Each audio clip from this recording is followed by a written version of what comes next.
dikonsumsi oleh kalangan tertentu.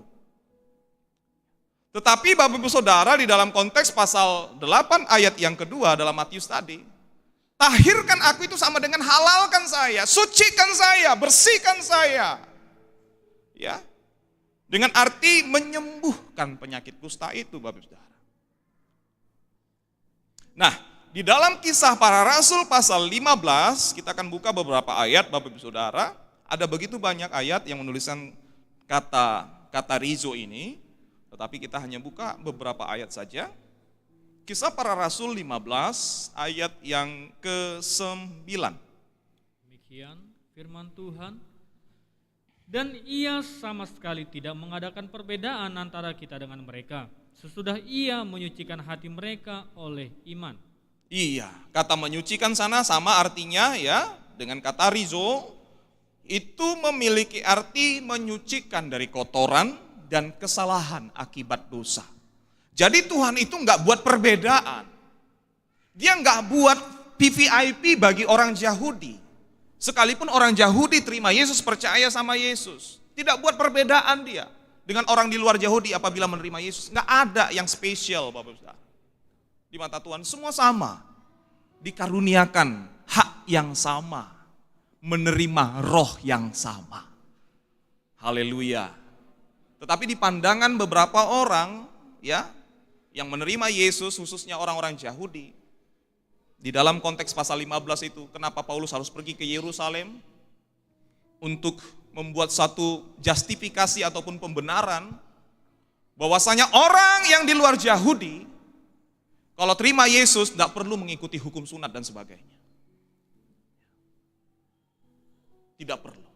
Tetapi itulah ada pertentangan sedikit, Bapak Saudara. Sehingga Rasul Paulus selalu pergi ke Yerusalem. Tidak ada perbedaan, Tuhan nggak buat perbedaan. Ketika dia menyucikan seseorang, ya, membersihkan dari kotoran akibat dosa. Satu lagi, Ibrani pasal 9 ayat yang ke-14. Ibrani pasal 9 ayat yang ke-14. Demikian firman Tuhan.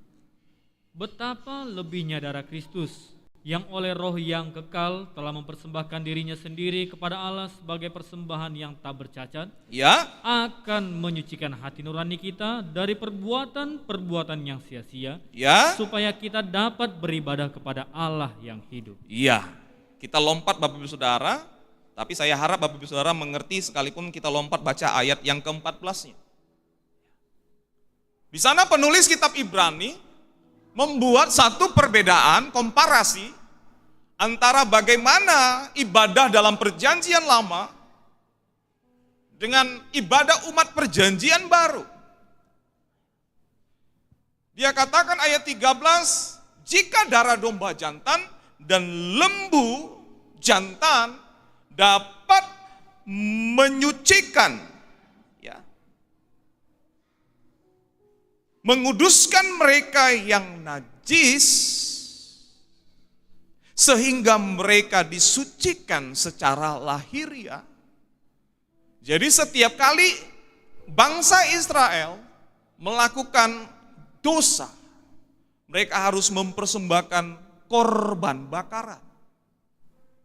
Kalau Bapak Ibu Saudara baca Imamat pasal pertama, bagaimana korban bakaran itu diatur sedemikian rupa, sangat merepotkan. Itu membutuhkan korban perasaan, waktu dan sebagainya, sebab harus dikerjakan juga melibatkan orang yang berbuat dosa itu, Bapak Ibu Saudara.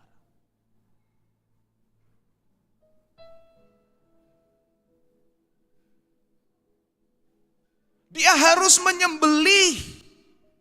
Kalau dia mempersembahkan lembu jantan, dia harus menyembelih lembu jantan itu. Dia harus memotong-motong lembu jantan itu. Dia harus melihat lembu jantan itu dibakar di atas mezbah korban bakaran. Itu butuh waktu lama, Bapak Saudara. Penulis kitab Ibrani membandingkan di ayat 14, betapa lebihnya darah Kristus kalau darah domba jantan dari kambing dan lembu jantan dapat menyucikan. Betapa lebih